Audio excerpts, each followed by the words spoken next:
moment there to scan. I'll give you a moment there to scan the QR code while and I'm going to pull up a new share screen that will also have the QR code on there. So bear with me for 1 second here. And you're going to see a question that asks you about your comfort level around using simulation as a quality improvement tool for planning operational readiness. And so if you scan that QR code again, if you didn't catch it the first time, that'll give you an opportunity to answer this question for us. And we really appreciate your input, trying to get a sense of where everyone's coming from. So we're seeing a few folks feeling more or less comfortable, a couple folks saying very comfortable, a couple folks saying not comfortable at all. So definitely have a wide range in terms of responses here. I'll give it another moment just in case if anybody else is able to put in their contribution there.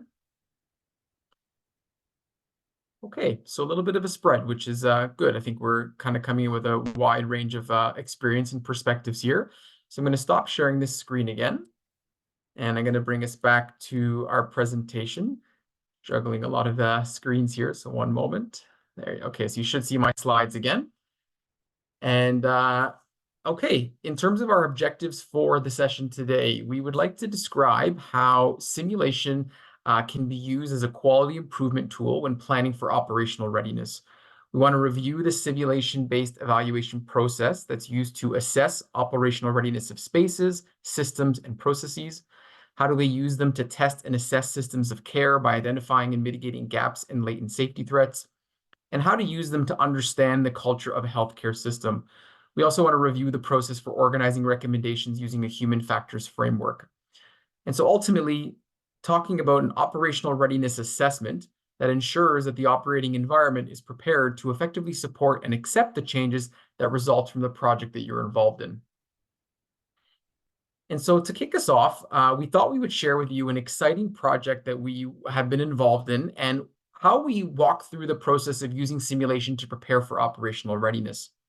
So back in 2016, 2017, our SimKids team was actually commissioned to support the opening of the Nelson Mandela Children's Hospital, or NMCH, in Johannesburg, South Africa.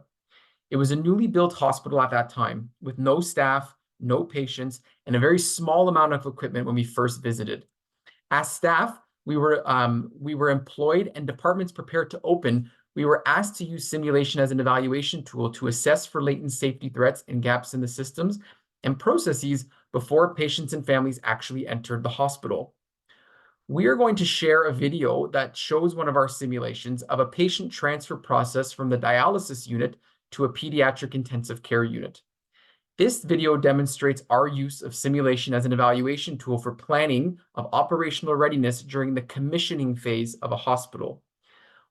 I'm just going to preface this by saying we've noticed that on this video, sometimes when it's shared screen, the audio comes across a little bit low sounding.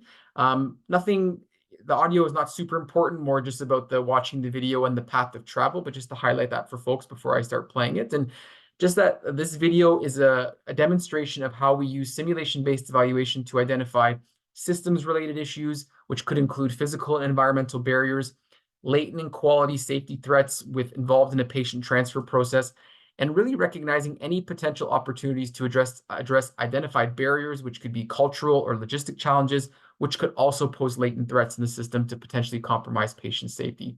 So I'm going to play this video now.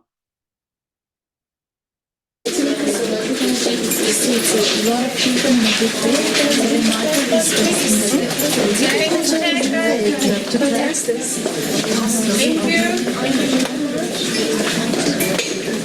Joe, how are you?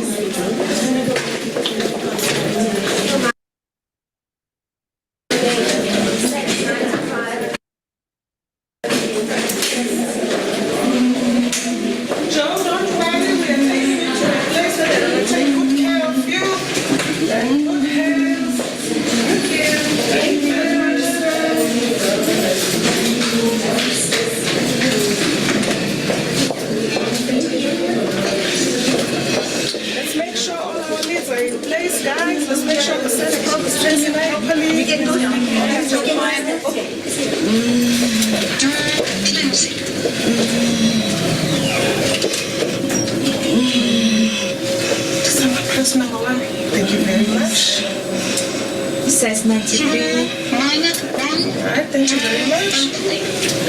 Oxygen still fine.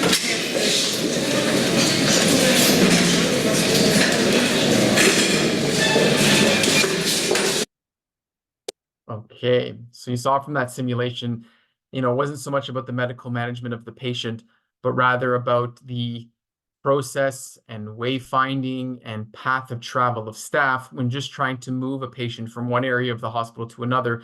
And what does that look like when you actually try to get a stretcher through a set of doors, get it into an elevator? Does everybody fit that needs to be in the elevator in order to make this happen safely? And so after the simulation and we developed our recommendations, it actually helped to inform their local existing policy around within hospital transfer of patients between different areas.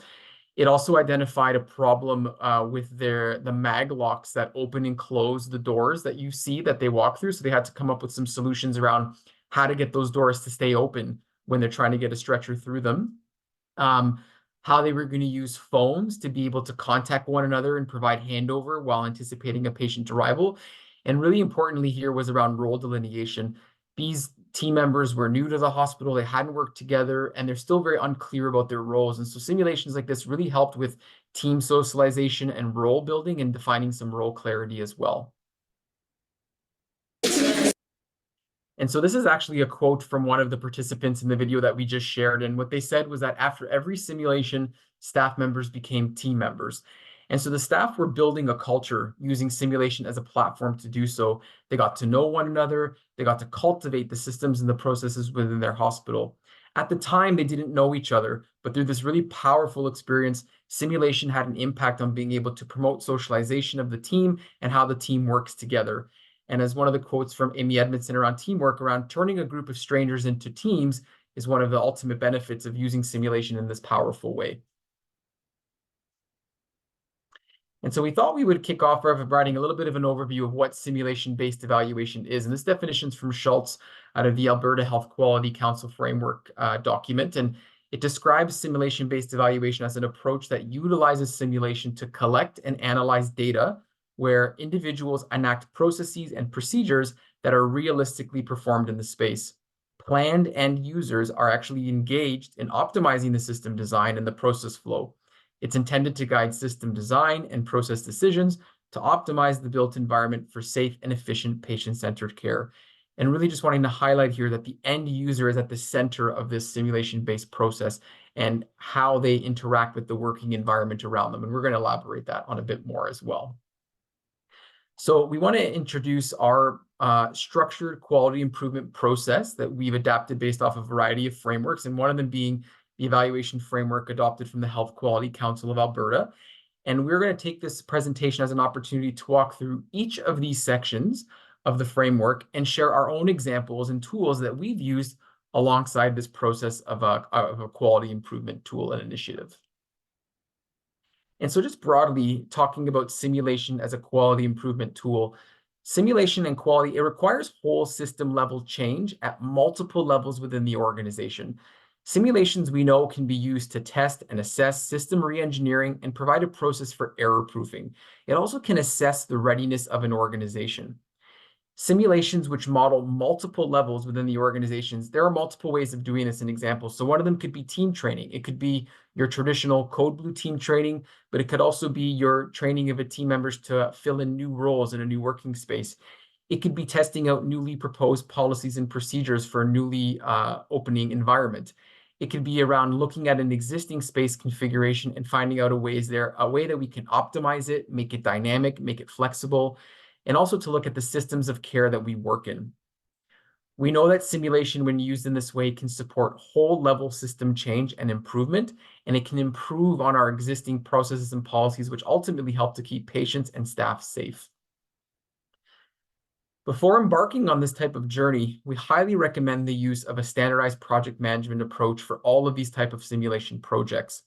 So this is actually an example of a project management plan that we have adapted from an existing SickKids project management course. The use of a template like a project management plan is really beneficial in that it ensures the roles and responsibilities in the project are assigned well, clearly, and that they're referred to throughout the process of the project. Not only does it ensure that things don't get missed, but ultimately it really guides the entire process. And that's really key. You're constantly going back to this project management plan to ensure that we stay on track. It's also helpful for you to decide the modality of your simulation. Like, is it going to be in person? Is it virtual? Is it hybrid? Is it going to be a tabletop? Is it going to be a mock-up?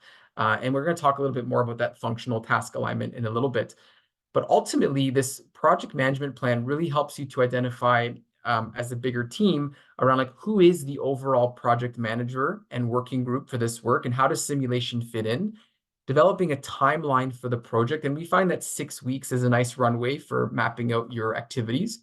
You want to set up regular working group meetings. You want to identify your target dates for the delivery of your sims, who are going to be your participants and partners, what format are the sims going to take, and what location, how many times will you enact them, and then a number of other details as well that actually Allison is going to get to in some detail shortly around, providing some pre-briefing for your participants, thinking about your evaluation frameworks and how you're going to collect your recommendations, thinking about designing your objectives as well as your scenarios.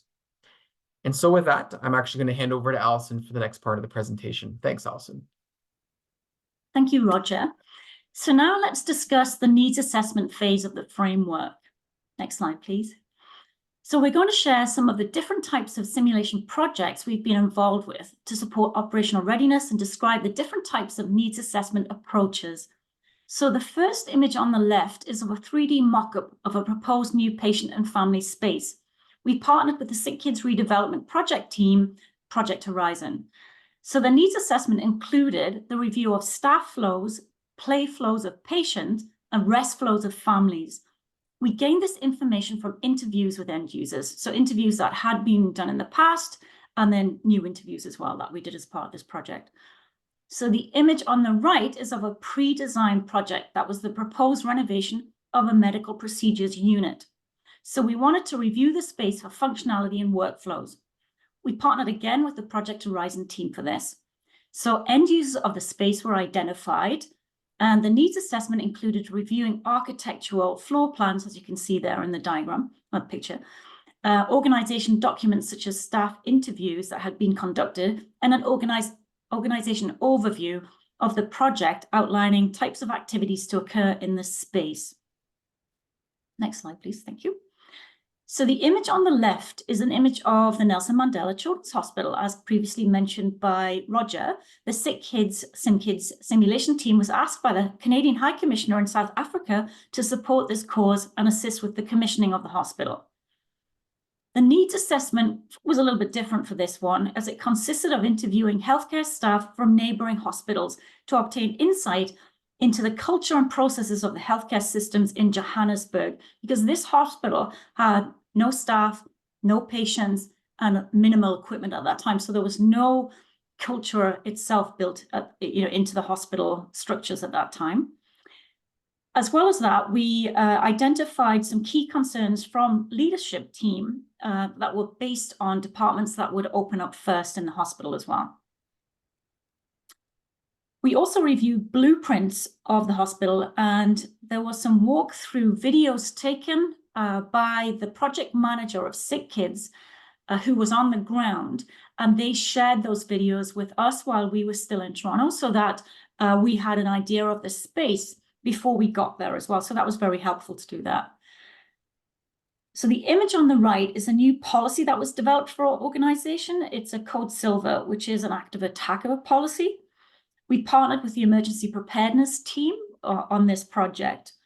The needs assessment was conducted mostly by the emergency preparedness team because they benchmarked other organizations in Canada and internationally who had already developed a Code Silver policy to determine some of the content. But because this was a new and very sensitive policy, we wanted to ensure the language used within it resonated with staff and families. So we tested out some of the organization language that we would apply to the policy with groups of interprofessionals and family advisors, just to get a sense of what they needed to hear and see to be able to understand and respond to a Code Silver.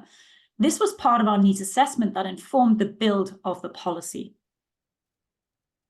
So the next phase is to develop the evaluation objectives and create a realistic scenario.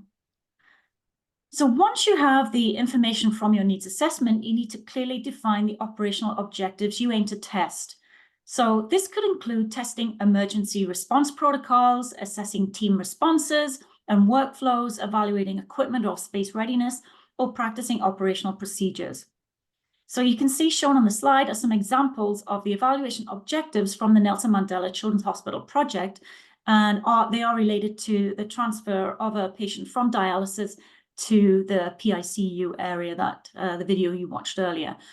And these objectives include to identify system-related issues, including physical and environmental factors and latent quality and safety threats associated with admission of a patient to the dialysis unit, a discharge of a patient from the dialysis unit, a code blue in the dialysis unit, transfer of a patient to the PICU from the dialysis unit.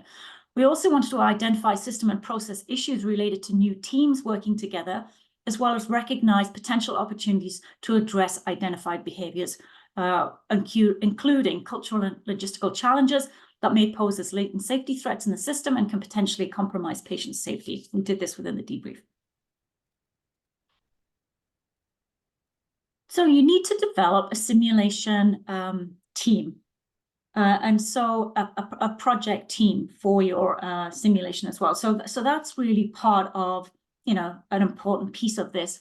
And to think about who should be on that project team, we involve key partners such as operational personnel, subject matter experts, and decision makers in the planning process.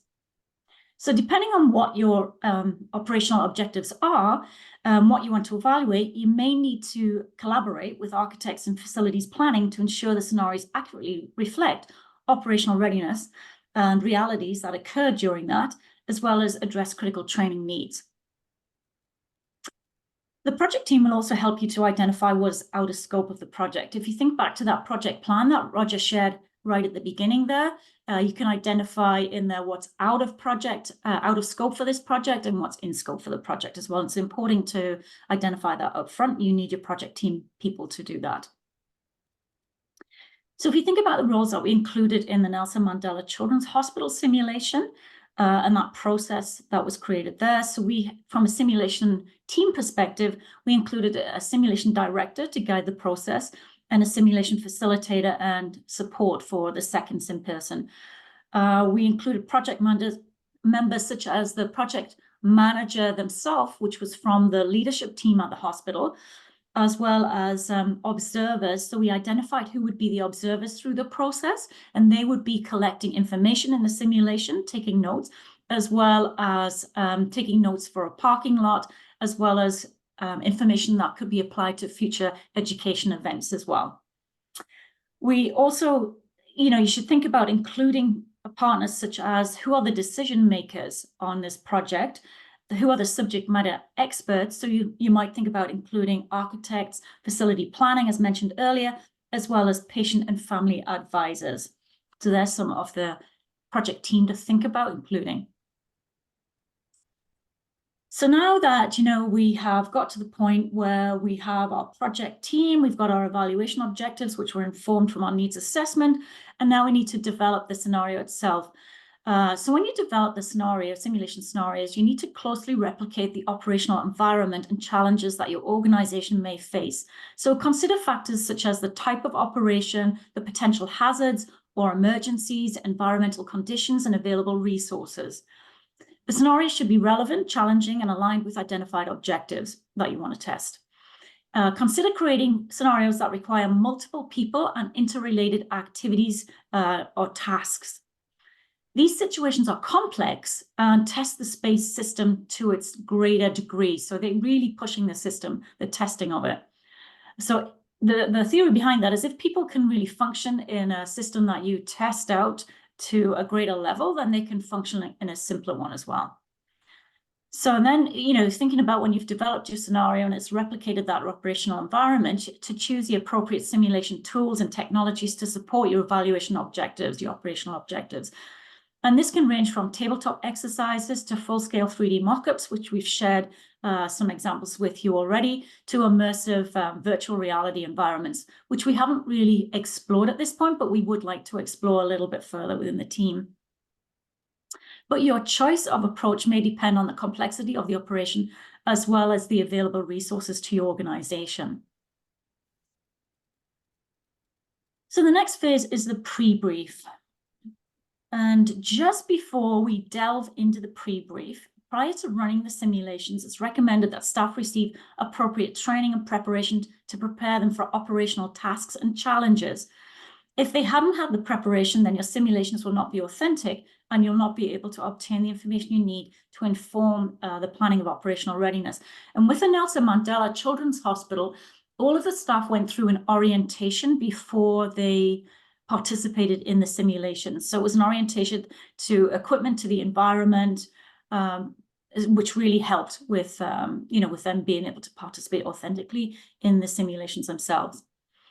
So in addition to the training, in advance of the session, what we do is we send out a participant guide as well as an SBAR. So in the participant guide, they obtain information around what to expect during the simulation, what their role is in the simulation, what the facilitator's role is in the simulation, how the simulation will flow, some of the expectations as well around interactions, that kind of thing. And also, sometimes we'll send a policy or a guideline if that's needed for them to review in advance of the simulation as well. So they're well prepared before they engage in that. Next slide, please. So now that we've completed our needs assessment, we've gathered our project team, we've defined our operational evaluation objectives, as well as provided any prep materials, the next phase is delivering a pre-brief. So the image on the left is an image of the Nelson Mandela Children's Hospital when we were delivering a pre-brief. We delivered to everyone in the simulations. We had a lot of people in our simulations because they were going through a lot of different, it involved a lot of different teams, involving multiple people within the organization. So it was important to have everybody present at the pre-brief. So we have a standard pre-brief, which is adapted from the Health Quality Council of Alberta. You'll see it there on the right. And we customize this for every project that we're involved in. So you usually actually, as part of that pre-brief process as well, we deliver a presentation, which we deliver an icebreaker as part of that presentation, as well as give them a general sense again of how the simulations event will run and the timing of the session, and just going over the roles and things again.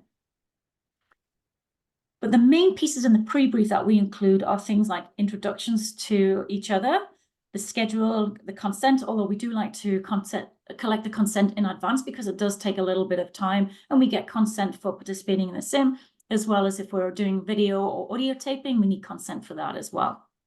Also scenario information, how the participants will be expected to share information, if they can share by, thinking out loud and sharing their thoughts with each other. Also, sometimes we use these Post-its so they can write down their thoughts on Post-its and stick it around different areas of a 3D mock-up, that kind of thing as well. So we would really share, how they're expected to share their information with the rest of the team and the facilitators.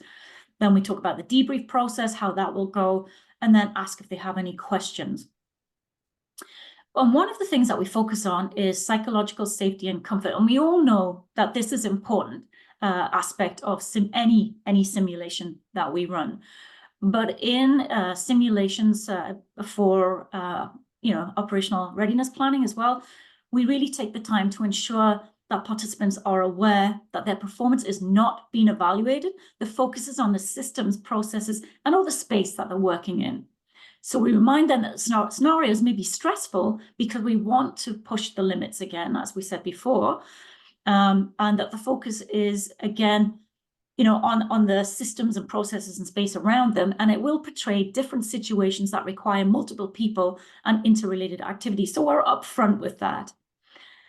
We also say that it's normal that engagement in these type of activities can sometimes trigger an emotional response that makes them feel uncomfortable. And if that does happen, then, they can touch base with the facilitator who's there, and we can remove them from the simulation. We pause and remove them.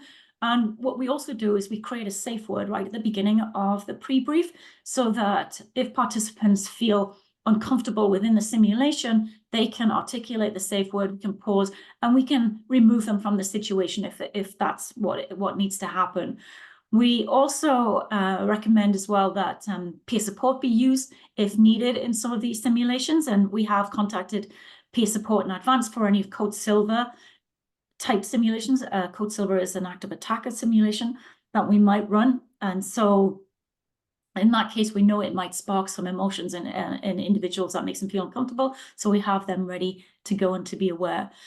We remind participants as well to be respectful, non-judgmental of each other's performance, and that we recognize in these type of simulations that personal information may be shared during the activities, and people should be respectful of that and keep it confidential.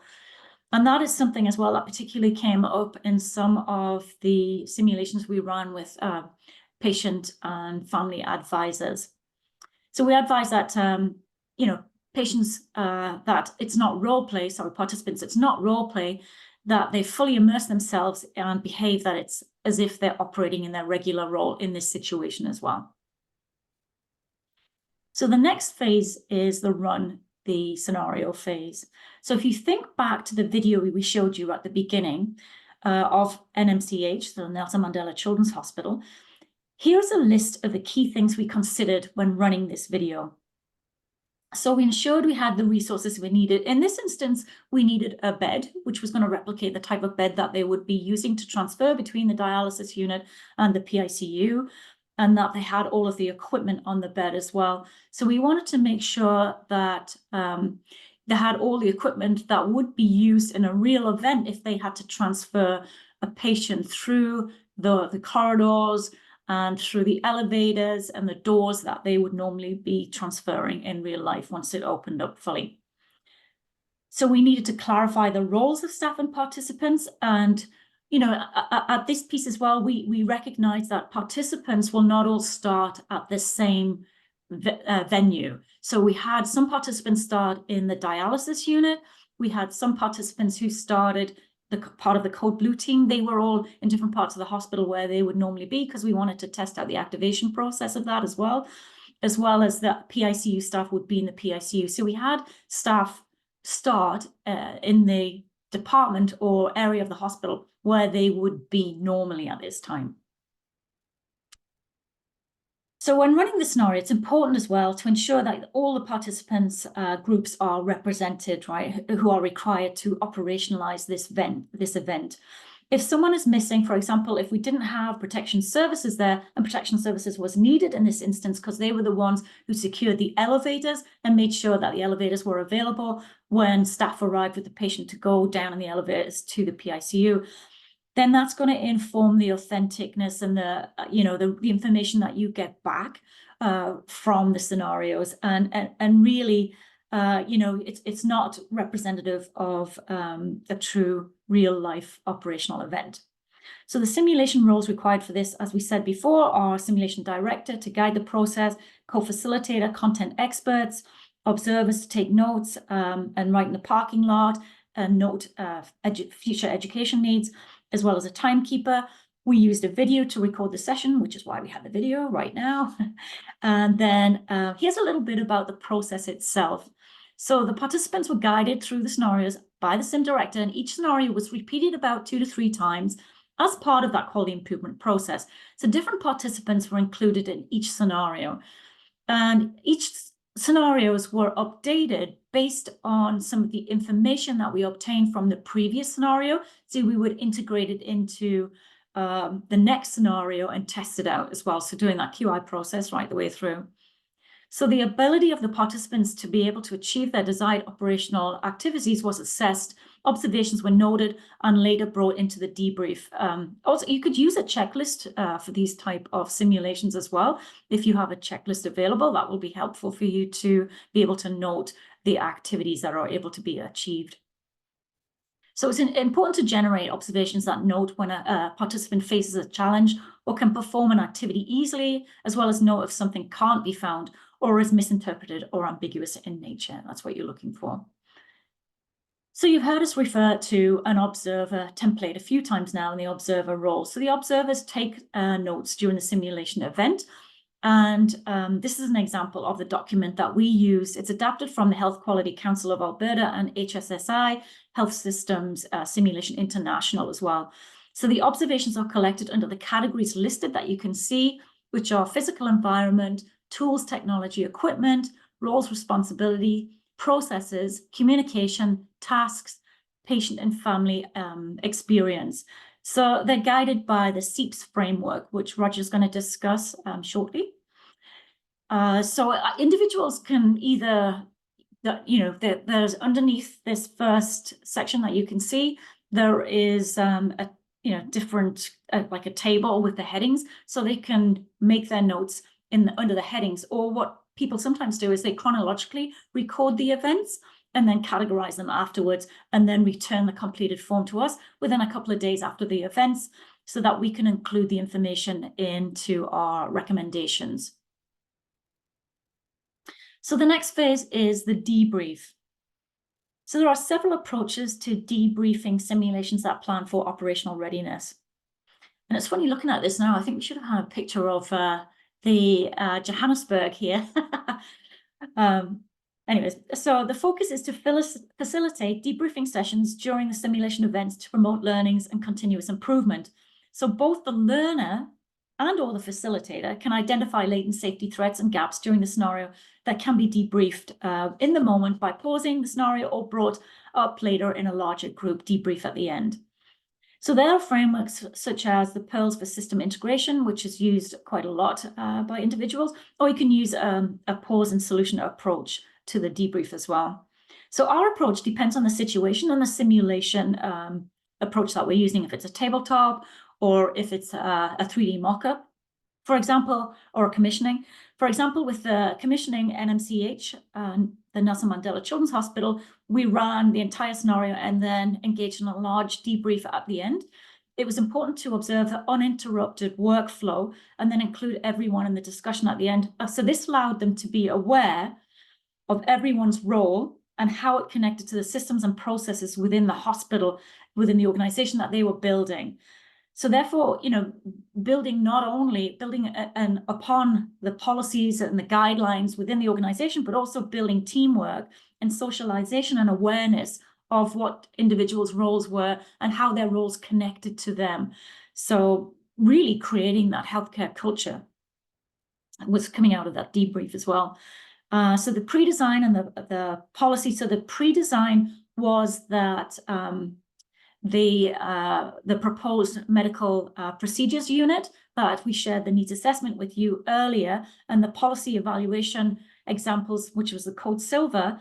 The approach there was a little bit different in terms of the debriefing. We used a pause and solution to obtain solutions and information to each step of the workflow or policy section. It was much more effective to do that as we went along, so that people didn't get stuck on parts of the policy as we were testing it out. When we did a full test of the policy in the organization, then we would use a larger group debrief for that. But this is just testing the policy in stages as we develop the policy that we would use that more pause and solution approach. So we've also found it beneficial to summarize throughout the process when using a pause and solution approach, because this demonstrates to the learners that you hear what they are saying, but also keeps them and yourself on track, because it's easy to get lost. And so it reminds you where you are with the workflow, where you need to move with that as well. And also it helps you to close the loop on some of the information. We audio tape nearly all of our debriefs, and then transcribe and group the recommendations. This ensures that we capture all of the information, and again, to think about that when you're creating yours, and some of you have obviously already worked in this area, and it would be interesting to hear back from you at some point if you videotape and audio tape yours as well. So we use flip charts as well and post-it notes to gather information during the debriefing, so we can capture information. And I think it helps the learners to visualize as well what's being said, and they feel comfortable and they feel assured that their information has been noted. There should always be a content expert present who can identify what is in and out of scope of the project. And this might be an architect if it's for a space, or 3D mockup that you're doing, or facility planning for design issues as well. So they're always important people to think about having it in your debrief. So I'm going to hand it back to Roger. Thanks so much, Allison. And so just to kind of bring us to the end of our framework here is thinking about, you've run your simulation, potentially your first few iterations of it. Now thinking you're going to create these recommendations and inform some change. So what actually needs to be changed? We want to create this new iteration of our proposed project or construct or environment that we're working with. And then how are we going to include that now in a progression of the scenario for our next sim? And so it's really important that when you complete these simulations that we think about how we categorize our recommendations and share them.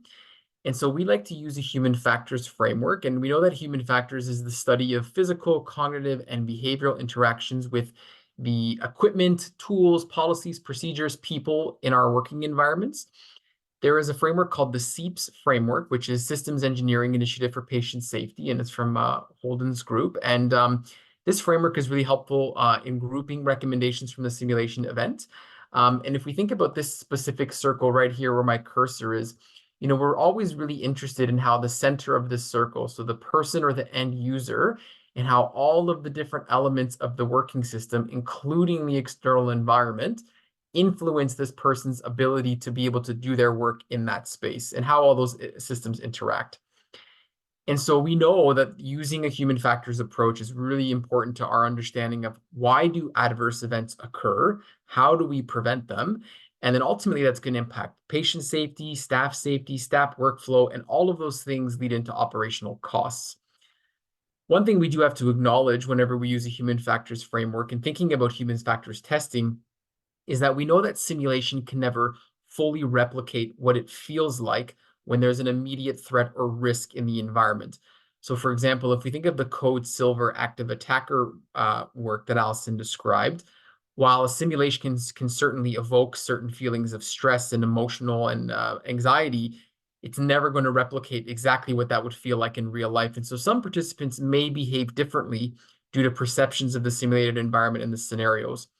And so ultimately, participants need to be informed that the goal of the session is not about their performance and to test their performance, but really to assess the usability of the item or the space or the policy that we're testing, and what are any of the risks to the user when they're using that thing that we're actually testing in progress. And so the use of this SEEPS framework for us has been really helpful when we categorize our recommendations. And again, this was adapted from the Alberta Health Quality Council framework, but this is a table that we often use when putting together our recommendations for a report that we're going to generate. And it's just a little bit of an excerpt, but if you look here on the one column, it's got, okay, so 2 recommendations were to develop a new role to oversee the clinical functions, and then to also create a job description for that role. And then here were the comments from the observation templates that informed those recommendations.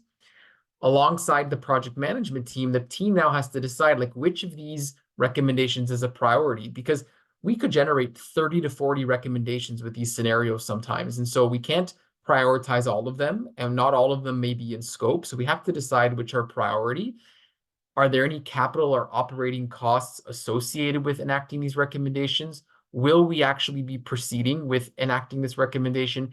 And who owns the recommendation? Like who's going to deliver on making sure that this happens? And so this all funnels into this idea of change management. And, when we generate these summary reports at the end of these simulations, effectively, we're generating a list of recommendations. The report should be shared with your partners of your project management team, your participants, and all the recommendations should be reviewed and prioritized as I previously suggested. So part of this operational readiness is having a deliberate, intentional plan for how you enact change management. What we've learned is that these types of simulations are very, very complex. They involve a lot of different partners and different folks and who may not normally be familiar with this type of simulation. And so it's important that we check in with them regularly to ensure they understand what's going on and that we can answer any questions they have. It's also really helpful if you can keep them informed, celebrate small wins, let them know how simulation was used to help enact the type of change that they saw. And at the end of the day, we want to create a really high quality simulation product, which is going to facilitate helping our transitions to new spaces, new systems, implement new policies in the most safe, effective, and easiest way possible for the end user. And as we've mentioned many times now, it all comes back to patient safety, staff safety, and when we mitigate latent safety threats early in the design process, we know that translates to operational costs saved as well. And just in the realm of change management, there was that column as well about ownership of the task. It's really important that we understand who from the project management team is assigned to each task and will follow through on that action item so that there's clear roles and responsibilities attached to these items as well. So by following the steps that we've described today through this quality improvement process, we truly believe and have seen that simulation educators and directors can effectively use simulation to plan for operational readiness. We know that in turn, this enhances the resilience of organizations and ensures that the spaces, systems, and processes meet the needs of the end users and the patients and the clients that we serve. Personnel will also be very well prepared now to respond to a wide range of operational challenges and emergencies, and ultimately simulation becomes embedded as a part of the culture that we use to enact these changes. And so that comes to the conclusion of the information we want to share with you today. And we thought, as a way in the kind of tradition of simulation debriefing, think about some take-home messages. And so if you can scan this QR code, and I'll provide you another QR opportunity in a second as well. And we want you to answer this question from a take-home message. After listening to our presentation today and considering the framework and the examples we shared, what was one key point or one message that really resonated with you, something maybe you want to explore further in the future, or something that you're going to start utilizing in your day-to-day simulation work? I'm going to just pull up this. I'm going to share that screen. 1 second here. One moment.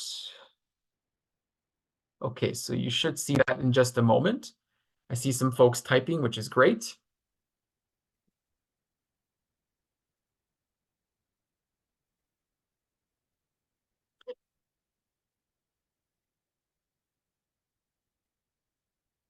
So operational evaluation objectives needing to be defined from the needs assessment. Yes, absolutely. So utilizing your needs assessment to help define your operational objectives. Someone really liking the use, recognizing the resource from Health Quality Alberta and giving that a read. Yeah, we definitely utilize that document. It's not performance, but rather how, yeah, that's a huge point, that really stressing to your participants that it's not about their individual or team performance, but rather how the working environment around them affects their performance, affects their ability to do their job. And important to engage diverse participants and perspectives in the simulation. Yeah, absolutely. And so hope we highlighted that as well in the, who we involve in the design of the scenario, the execution of the scenario, the debriefing, crucial to ensure clear role definitions. Yes, absolutely. And we think that really comes out in that project management plan that we highlighted. Representation from all groups need to operationalize the event. Yes, and I think that really speaks to some of those, how these scenarios can be complex, but really, really powerful because you're bringing together all of the necessary partners across the organization. Allison, did you have any reflections when looking at the comments that have come up? Yeah, no, I think, yeah, they're all great comments. Yeah, use the SEEPS model there to categorize recommendations, representative for all the groups, crucial to ensure, role clarification, diverse participants and perspective. I think that's a really crucial one as well, is, we don't always think about including patient and family advisors, but they are, the ones who inform our spaces and systems and processes. So they're an important part to include. And we did actually develop a policy after running so many of these types of simulations for including patient and family advisors in simulation as well. So because we had some feedback from that population as well. So yeah, I think great. Yeah. Okay, so I'm going to stop sharing that and just quickly head back to our presentation here to wrap up. Thank you all. Hopefully you can see my slide again for being so engaged in that wrap-up exercise there. And we did just want to say thank you for the opportunity to present to you all today. We're happy to answer if there's any questions or address any comments. Our references are available there at the end. But yes, thank you again. Open to any comments or questions. Thank you so much for that wonderful presentation, Roger and Allison. Maybe we can stop sharing so everyone can give you your applause emojis, and I'm happy to monitor the chat if you both wanted to field any questions that may come up. I will say that at our Sim Center at KMH, we do, and Stephanie can speak to this, we do have contracted lived experience advisors that we engage from the get-go on all our projects. And I feel like that has really been a game changer for us in terms of viewing them as part of the team. And we were able to design, we engaged some Hollywood studio set designers to create a mock seclusion room in our Sim Center to train our staff on code whites. And so this presentation really was quite relevant in terms of the ingredients required, and thinking about spaces and how people interact with spaces is so crucial. And it reminds me of a prior presentation, SimCity Rounds, that perhaps people can check out on our YouTube channel from Andrew Petrosoniak, who also is interested in translational sim and designing spaces using simulation. It's a very important topic. Stephanie. Hi, Allison and Roger. Another question we often get in our simulation center is how simulation-based education debriefing models can be used in these kind of quality improvement systems improvement initiatives. So I just wondered if you have any thoughts. I appreciated hearing what kind of debrief and using pearls for system integration, but I just wondered if you wanted to add anything about what you've noticed in practice, like, and how to help how participants in the sim kind of differentiate between simulations for individual and team learning versus for like systems improvement. Yeah. Do you want me to take that, Roger? Sure, go ahead. Yeah. Thanks for that's a great question, and I have been in a lot of discussions around the debriefing process piece around the not necessarily the difference between SBE, sim-based education, and sim-based evaluation, but I think a lot of it, there are models out there that you can pull from, and I think a lot of it is down to the facilitator experience at the time, right? And I think that me personally, I might change my approach based on the participants who I have at that time, in terms of I still use more of a system approach. Sometimes I even go chronologically through the process as it occurred, with some of the big questions that you had in the back of your mind, right? So still using a bit of an advocacy and inquiry approach, which is in the systems one, and it's still in the Pearls framework, right? So I think a lot of it is, again, facilitator experience that sort of lends in your exposure to different types of debriefing models as well. I mean, there's trauma-informed models that you can bring in sometimes as well, depending on the, like with the Code Silver, that was quite, I think, an emotional, sparking tabletops, because it's an active attacker, right? So nobody wants to think of an active attacker in the organization, but we have to go through some scenarios with an active attacker to be able to make sure that the policy meets the needs of the end users. So, using different types of approaches and integrating that into your debriefing. Yeah. Yeah, maybe the only thing I would add, because I agree, I like the approach of taking it chronologically sometimes as well. And I think, again, when you start the debrief, just framing for everyone once again that the mindset of how to approach the debrief is not about your individual performance or maybe the contextual management of the case, but more about always going back to what the objectives were. And like, we want to focus on these objectives, and that's kind of the intent of the debrief. And that sometimes just helps to kind of reframe them for how to approach being a participant in the sim. What approach do you use, Stephanie? For systems improvement? Yeah, so usually the Pearls SI is as our go-to, but I think you kind of hit the nail on the head around what I was why I was asking, is just it does rely a lot on the facilitation, because I can just imagine, we had this we had someone come to us recently about they wanted to review videos from actual events, and they were asking about debriefing models, and we kind of had to work through the purpose, right, to think through what model. But just thinking how to best support those facilitators, like having those conversations and helping them navigate, because you're saying, especially reviewing an actual incident, it can be really, like, it can be really, the response can be really heightened, right? So being able to, like, hold space but also keep focused on the goals, I can imagine just being a very a nuanced process that requires kind of expert facilitation. So I appreciate that you mentioned that. So in Yeah. our last minute, we have a question from Kelly. Okay. Kelly, she's saying, Alison and Roger, thank you for the presentation and your leadership of this important work.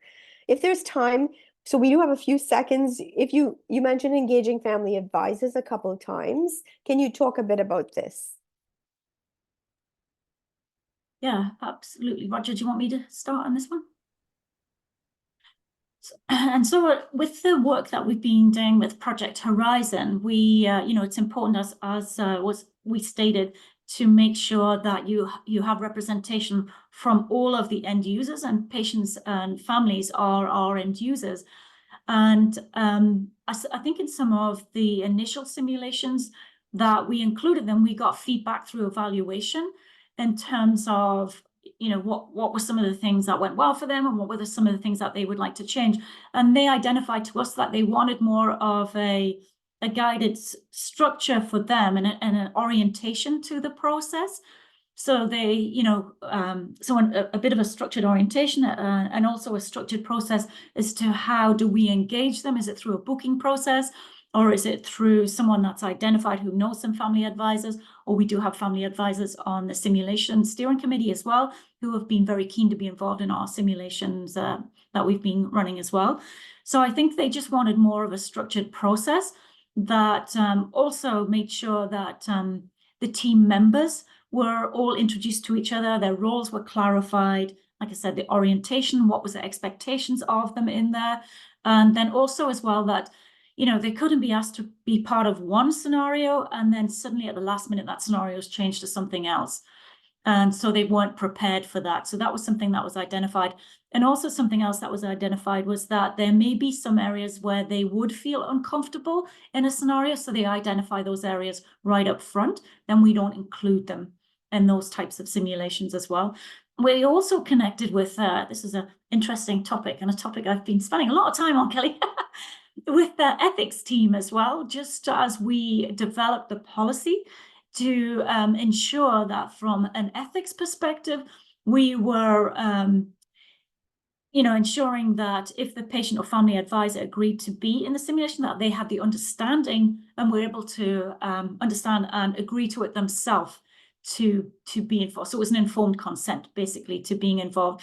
And that things like a code blue situation, they probably wouldn't include them in that if we were running a code blue or some of those bigger types of emergency procedures. With the code silver, the active attacker, we included family advisors in more the language piece of it. So wanting to identify the language that they would feel comfortable with hearing overhead, that would allow family members to know there's something going on that they need to do something about. Yeah, sorry, does that answer your question? Thanks, Alison. We're at time and a bit over, and I see people dropping off. So I want to formally thank both of you for your time and this wonderful presentation. And you're getting kudos in the chat. Outstanding presentation. I think people are going to be in touch with you. I put the link to the YouTube channel for those of you who want to share this with your colleagues, and also to check out other presentations related to this topic. Thanks again for your time, and have a wonderful rest of your week. Thank you very much. Thank you. Bye. Bye.